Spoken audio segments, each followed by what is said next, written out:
കൊടുങ്ങല്ലൂർ ബാലസാഹിത്യ സമിതിയുടെ 28ാം വാർഷിക സമ്മേളനത്തോടനുബന്ധിച്ച് നടത്തിയ അവാർഡ് ദാന ചടങ്ങിൽ സിപ്പി പള്ളിപ്പുറം പ്രസംഗിക്കുന്നു. 28 വർഷം മുമ്പ് കൊളുത്തിയ ഒരു വിളക്ക് കെടാതെ ഇങ്ങനെ കാത്തുകൊണ്ടുവരികയായിരുന്നു. അതിന്റെ പിന്നിൽ ഒരാളുണ്ടായിരുന്നു എന്ന് നമ്മൾ സംസാരിച്ചതിൽ നിന്ന് മനസ്സിലായി. അതിനെ കൂടുതൽ ശ്രദ്ധയോടുകൂടി മുന്നോട്ട് കൊണ്ടുവന്ന മുരളീധര ആനാപ്പുഴ കഴിഞ്ഞ വർഷം വരെ ഇതേപോലുള്ള പരിപാടികൾ നമ്മളോടൊപ്പം ഉണ്ടായിരുന്നു. അദ്ദേഹം ഇത്തവണ ഇല്ല എന്നുള്ള യാഥാർത്ഥ്യവും നമുക്ക് മനസ്സിലായി. അപ്പോ എങ്കിലും ആ പരിപാടികളെല്ലാം നമ്മൾ അവരെല്ലാം ഓർമ്മിച്ചുകൊണ്ട്, അവാർഡ് ജേതാക്കളായ സുഹൃത്തുക്കളെ ഓർമ്മിച്ചുകൊണ്ട്, അവാർഡ് നമ്മൾ ആരുടെ ഓർമ്മയ്ക്കാണോ ഈ അവാർഡുകൾ നൽകുന്നത് അവരെല്ലാം സ്മരിച്ചുകൊണ്ട്, പ്രതിഭാതന്മാരെ ആദരിച്ചുകൊണ്ട് ഈ ചടങ്ങ് അങ്ങനെ നിർവഹിക്കപ്പെടുകയാണ്. അപ്പോ ഞാൻ കൂടുതലൊന്നും പറയില്ല, വളരെ ചുരുങ്ങിയ വാക്കുകളിൽ ഇന്നിവിടെ ഈ സമ്മേളനം ഉദ്ഘാടനം ചെയ്തത് നാം പറയുന്നല്ലോ ചലച്ചിത്രകാരൻ ചെയ്താണ്. അദ്ദേഹം വളരെ ഭംഗിയായി 2 മണിക്കൂറോളം സമയം സംസാരിക്കുന്ന ആളാണ്. നമുക്കൊക്കെ അറിയാം. എത്ര കേട്ടാലും മതിയാകാത്ത ഗാനാത്മകമായ പ്രസംഗങ്ങളാണ്, ഒരു പ്രഭാഷണങ്ങളാണ് അദ്ദേഹം നടത്താറുള്ളത്. അപ്പോ നമുക്കും അത് ആസ്വദിക്കാനുള്ള ധന്യമായ ഒരു സന്ദർഭം തന്നെയാണ്. എങ്കിലും ഇവിടെ വന്ന സുഹൃത്തുക്കളൊക്കെ പലരും പറഞ്ഞു, ഇന്ന് പ്രസംഗം കേട്ടിരിക്കാനുള്ള ഒരു മനസ്സല്ല ഉള്ളത്, ഞങ്ങളെല്ലാം ഫീൽഡിലാണ്, അതുകൊണ്ട് നീട്ടിക്കൊണ്ടു പോകരുത് എന്ന് പല സുഹൃത്തുക്കളും അഭ്യർത്ഥിച്ചിരുന്നു. അപ്പൊ അതുകൊണ്ടാണ് അല്പം തിടുക്കം നമ്മൾ കാണിച്ചത്. അദ്ദേഹത്തിന് അത് സ്വല്പം ബുദ്ധിമുട്ടുണ്ടാക്കിയെന്നാണ് സംസാരത്തിൽ നിന്ന് മനസ്സിലാക്കുന്നത്. അത് സദയം ക്ഷമിക്കണമെന്ന് പ്രത്യേകം അഭ്യർത്ഥിക്കുന്നു. അപ്പോ ഇവിടെ 3 അവാർഡുകൾ നൽകി കഴിഞ്ഞു. ആ അവാർഡ് ആരുടെ പേരിലാണ് നൽകുന്നതെന്ന് നമ്മൾ പറഞ്ഞു കഴിഞ്ഞു. PT ഭാസ്കര പണിക്കരുടെ പേരിൽ വലിയ പ്രതിഭാശാലിയായ, കൊടുങ്ങല്ലൂരിനെ സ്നേഹിച്ച, ബാലസാഹിത്യത്തെ പ്രത്യേകമായി സ്നേഹിച്ചിരുന്ന PT ഭാസ്കര പണിക്കർ. അതുപോലെ തന്നെ പുല്ലാർക്കാട്ട് ബാബുവിന്റെ പേരിലുള്ള അവാർഡ്. പുല്ലാർക്കാട്ട് ബാബു ഞങ്ങളുടെ ബാലസാഹിത്യ സമിതിയിലൊക്കെ നിറഞ്ഞു നിന്ന ആളാണ്. അദ്ദേഹം ഫിഷറീസ് വകുപ്പിൽ ഉയർന്ന ഉദ്യോഗസ്ഥനായിരുന്നു. അതിനിടയിലാണ് അതിമനോജ്ഞമായ കവിതകൾ, മനോഹരമായ കവിതകൾ, മത്തങ്ങ തോണി പോലുള്ള, പാൽപായസം പോലുള്ള കവിതാഗ്രന്ഥങ്ങളൊക്കെ എഴുതി നമ്മളെ അമ്പരപ്പിച്ചിട്ടുള്ള, അത്ഭുതപ്പെടുത്തിയിട്ടുള്ള ഒരു കുട്ടികളുടെ കവിയായിരുന്നു അദ്ദേഹം. അപ്പൊ അദ്ദേഹത്തിന്റെ ഓർമ്മ പുതുക്കാൻ നമ്മൾ അത് ചെയ്തു കഴിഞ്ഞു.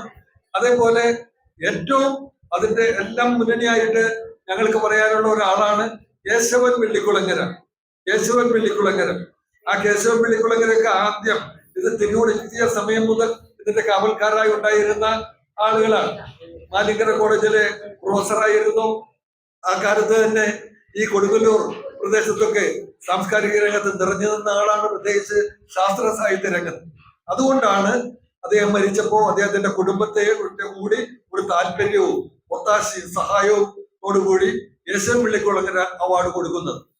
പിന്നെ നമ്മൾ അതിനോടൊപ്പം സ്മരിക്കേണ്ട ഒരാളാണ് IR കൃഷ്ണൻ മാസ്റ്റർ. ഒരു ആകസ്മികമായി പെട്ടെന്ന് ഒരു അപകടത്തെ തുടർന്ന് മരണപ്പെട്ടു പോയ IR കൃഷ്ണൻ മാസ്റ്റർ നിരവധി ശ്രദ്ധേയമായ ഗ്രന്ഥങ്ങൾ എഴുതിയിട്ടുള്ള ആളാണ്. ഇവരെല്ലാം ഈ ധീരാത്മാക്കളെ എല്ലാം, ഈ സാംസ്കാരിക നായകന്മാരെ എല്ലാം നമ്മൾ ഈ നിമിഷത്തിൽ ഓർമ്മിക്കുക.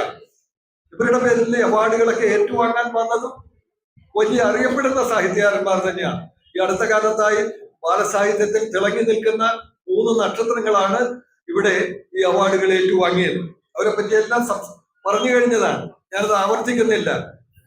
കവിതാ രംഗത്ത് വളരെ ഏറെ ശോഭിക്കുന്ന സങ്കടക്കുട്ടിയുടെ കർത്താവ് ഉർവീഷ് മണിയൂർ, അതുപോലെ തന്നെ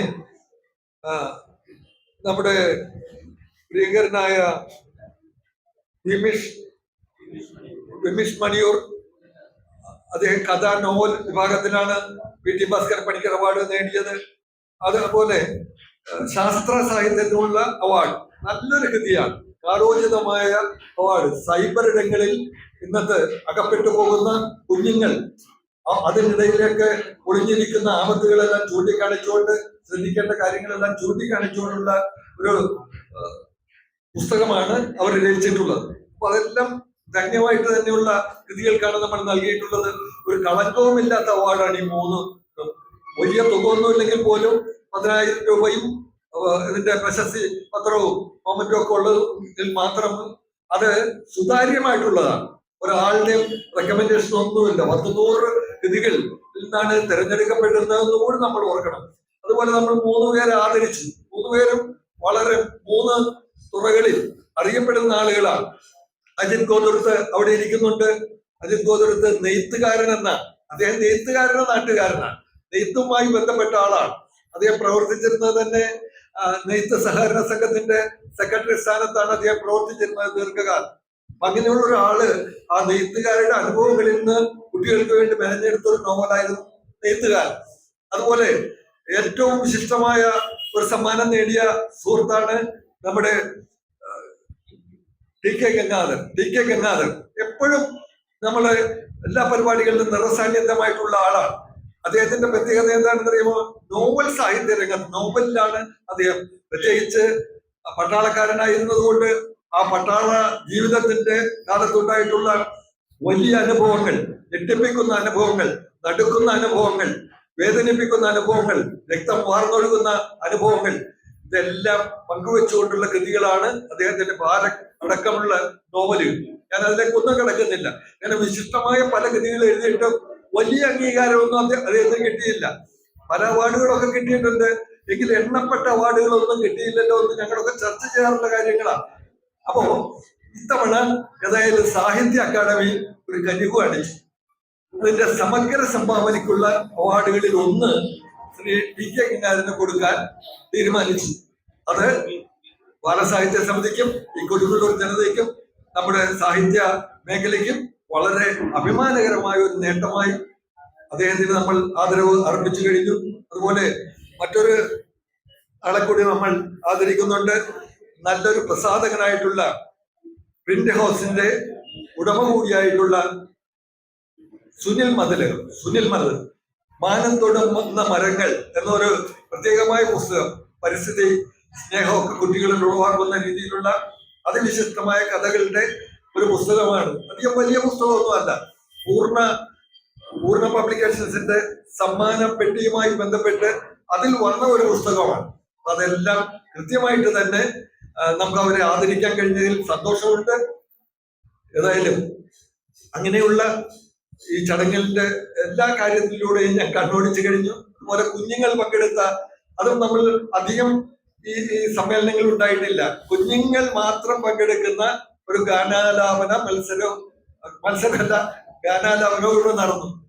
അവർ വലിയ കവികളുടെ, നല്ല കടമനിട്ടയുടെയും വയലാറിന്റെ തന്നെ കവിത ചൊല്ലി, അതുപോലെ അവർ തന്നെ എഴുതിയ നമ്മുടെ ബക്കർ മേത്തലയുടെയും കവിത, കുഞ്ഞിക്കുട്ടൻ തമ്പ്രാനെ പറ്റിയുള്ള ശ്രദ്ധിക്കപ്പെടുന്ന കവിത, സമ്മാനാർഹമായ കവിത ഒക്കെ ചൊല്ലി, അതോടൊപ്പം ആ കൊച്ചുമിടുക്കന്മാരും മിടുക്കികൾ എഴുതിയ കവിതകളും അവർ നമ്മുടെ മുന്നിലാണ്. ഇതെല്ലാം നമ്മൾ ആസ്വദിച്ചു കഴിഞ്ഞാൽ എല്ലാവർക്കും ഹൃദ്യമായ അഭിവാദനങ്ങളും അനുമോദനങ്ങളും അതുപോലെ തന്നെ എന്റെ നന്ദിയും അർപ്പിച്ചുകൊണ്ട് ഞാൻ എന്റെ വാക്കുകൾ ചുരുക്കുന്നു.